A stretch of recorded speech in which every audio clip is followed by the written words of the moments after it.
ARD daily लाईफमध्ये आपले स्वागत आहे. श्रावण महिन्यापूर्वी मंदिरांची स्वच्छता, रंगरंगोटी अन् पिण्याच्या पाण्याची सोय करा.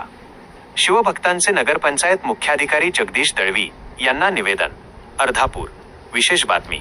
हिंदू धर्मातील अत्यंत पवित्र मानला जाणारा श्रावण महिना 13 ऑगस्ट पासून सुरू होत आहे. या कालावधीत अर्धापूर शहरातील महादेव मंदिरासह सर्वच मंदिरांमध्ये भाविकांची मोठी गर्दी असते.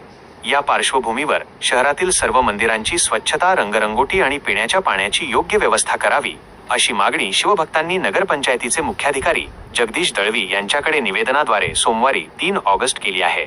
शिवभक्तांनी निवेदनात केलेल्या प्रमुख मागण्या: मंदिरांची रंगरंगोटी व स्वच्छता. श्रावणात दररोज पूजा, भजन, कीर्तन व अभिषेक आयोजित केले जातात, त्यामुळे मंदिर परिसर स्वच्छ करून रंगरंगोटी करण्यात यावी. पिण्याच्या पाण्याची सोय. बंद असलेल्या बोरवेल तात्काळ कार्यान्वित करून पिण्याच्या पाण्याची उत्तम व्यवस्था करावी. सुव्यवस्थित पाणी पुरवठा. श्रावण महिन्यात शहरात नियमित आणि योग्य दाबाने प्रेशरने पाणी पुरवठा व्हावा. पथदिव्यांची सोय. परिसरातील बंद पडलेले विद्युत दिवे दुरुस्त करून नवीन पथदिवे लावावेत. रस्ते व नाले सफाई. मंदिर परिसरातील रस्ते व नाल्यांची नियमित व योग्य पद्धतीने स्वच्छता करण्यात यावी.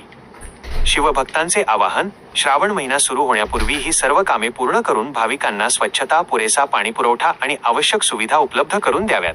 निवेदनावर खालील शिवभक्तांच्या स्वाक्षऱ्या आहेत: गुणवंत विरकर, लक्ष्मीकांत मुळे, गजानन मेटकर, बाबूराव जाधव, अनिल गोदरे, आनंद मोरे,